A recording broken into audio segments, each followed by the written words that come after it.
Hi friends, வாங்க ஒரு ஹெல்த்தியான தோசை ரெசிபி பார்த்துருவோம்.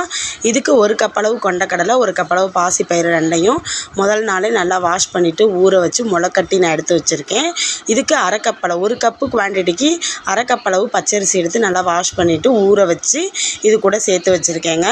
இது கூட ஒரு துண்டு இஞ்சி, 3 பச்சை மிளகாய், 1 ஸ்பூன் ஜீரகம், கல் உப்பு தேவையான அளவு, இது எல்லாத்தையுமே சேர்த்து நம்ம மைய அரைக்க போகிறோம்.